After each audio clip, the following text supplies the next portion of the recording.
You sit there and look at it, and here you are, a guy, an undrafted player out of Princeton University. You sign a contract. And I mean, even, and I mentioned this to you before you got hurt. Like when I saw you in the development camp, Yeah. I was like, whoa, who signed this guy? Like, I mean, that's what I was saying. Like Yeah. the footwork was, Fair but enough. you had not been on skates. We're talking a year ago now. You finished up at Princeton when? On the ice? Or Yeah, on the ice in, oh boy, we were out early. yeah, like first week Beginning of of March. March, Yeah, beginning of March, okay. yeah. And then were you even on skates before the development camp? Maybe, what, couple times in June. Yeah. So I was pretty rusty. And by your own admission, you probably felt that way out there for the development camp. Yeah, I've definitely felt better. So what happened between the development camp and training camp? Because you didn't even look like the same guy. I had a very, very productive summer. I was in the weight room hard with Simon here in town, and then, even the development camp to get on the ice that week was a good start. And then I was on probably once or twice a week through July. And then by the time August hit, for the most part, I was on the ice 5 times a week, skating with guys at the gym. And then the last week of August, skating, I did the Perry Perns 3-on-3, which was great because it was a really good tempo, and it was kind of nice, a nice stepping stone. And then it went into Penticton, so I was on the ice again. It was just steps higher and higher and higher as the summer wore on, and finally when we got into camp I was very comfortable and feeling a lot better than I did at the end of June. Well, it's funny because I remember talking to Jack Michaels about it. When we saw you and Ryan Lowry on the ice in the Penticton tournament, we were like, these guys are on a different level. And they're a little bit older defensemen, but just way more confident handling the puck than guys that are, than the likes of a Musil or, I mean, Colton Tuber's tournament got ended pretty succinctly, but it was just a different level of confidence with you out there. And by the time you got into the training camp, we're like, wow. I mean, and Louis DeBrusque as well just mentioned the fact, look, watch how he handles the puck. There was a game in Calgary on the power play, and then he kept on throwing you out there on the PP, and you had a really good game. You made a cheeky little play back behind the goal. And so where I'm going with this is you have all this great success, and it comes literally to a crashing halt. And then you have to get started over. You said you didn't see a sports psychologist. Did you, at any point, was there self-pity or, woe is me, or how did you ensure that you were positive through the whole process? Because for people listening right now, Taylor, they'd be going, come on, I came this far in the last, X amount of time and then got derailed. I mean, for a lot of people out there, it'd be really tough to psychologically pick yourself back up. Yeah, there was 2 things that I think I tried to think about to help stay positive. And first was the fact that I did have a good camp and got hurt. Yeah, it kind of put the brakes on where I would like to have been heading, but it also let me know that I was capable of playing at that level. And being able to think along those lines instead of getting hurt and just thinking or not having anything positive to think about and wondering what will happen when I get back, where will I stand? Just knowing that I got to a point where I was competitive and that I was successful, that was really helpful to think about. And then also, I found myself in a situation where I was, at the rink for hours, like we had said before, sometimes 5 hours a day. And I knew that I was no longer in a position where I could go out and contribute to the team that way.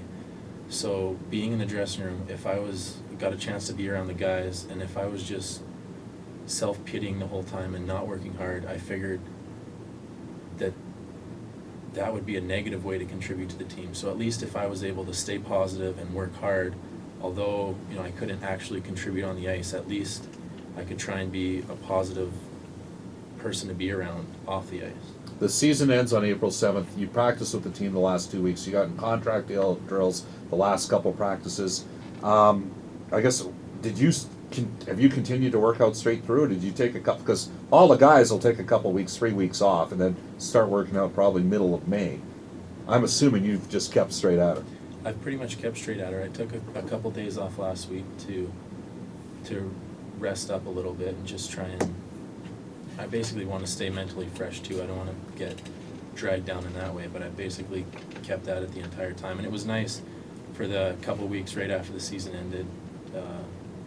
Everly and Hemsky were still here, and they needed to get on the ice since they were going overseas for Worlds. So it was nice to be able to get on the ice with them too. But we basically tried to keep at it. What's a realistic goal for you next year? I mean, is it feasible that after not playing for a year and never playing in the NHL, that you could make the team out of training camp next year? I don't see why not. I mean, if I went into camp without at least believing that, I feel like I'd be selling myself short, because at the beginning of last year I had never played any professional games either, and by preparing hard throughout the summer, I put myself in a position where I was at least on the fence or getting that last look, so I don't see why I can't be in that position again. All right, you played for Guy Godowski, who was a teammate of mine in 1982, 83, so we're dating ourselves a bit, Yeah, but a little bit. he was, I don't know anybody that speaks an ill word of Guy. He's just a really great person. For people wondering, he's now the head coach at Penn State. He was with you at Princeton. NHL teams can't afford him as an NHL assistant or as a farm team head coach. But how important was Guy Godowski in your development as a player, Taylor? Oh, he was absolutely huge, and right from the time where he recruited me to go to Princeton, which ended up being a tremendous decision for me, but like academically as well, that was huge that he was able to convince me to go there. And then as a hockey coach, he's an incredibly intelligent man, and it seems like he does everything with a purpose. Sometimes you don't notice it right at the start, but by the end of it, you'll see that all his moves are well calculated, and I think he's a brilliant hockey mind and a really good people person. And Princeton's expensive. So It's not cheap. your family has come through for you. They were there to support you through this as well.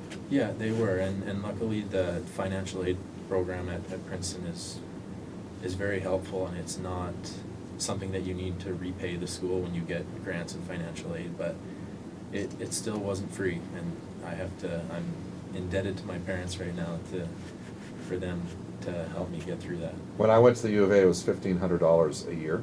It's now about $5,500 a year for the kids there. How much is it at Princeton? I believe if you were a freshman matriculating this year, it would have been just over $51,000. $51,000, eh? What? But you come out, and what degree did you end up getting? A mechanical engineering degree. So if it doesn't work out in hockey, what would you end up doing?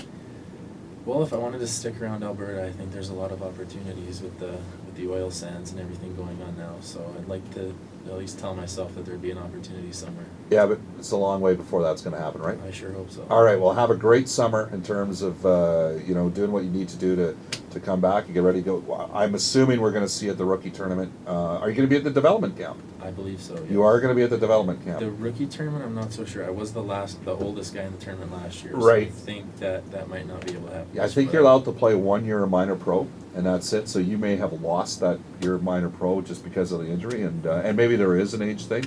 I know San Jose had a bunch of old guys on their team too, like older guys. Okay. They're not old guys like I'm an old Yeah. guy, but So Well, best. it's all relative. Yeah, it's all relative. Best of luck with things. Thanks a lot for dropping by and telling us the story and updating you on where you're at. My pleasure. All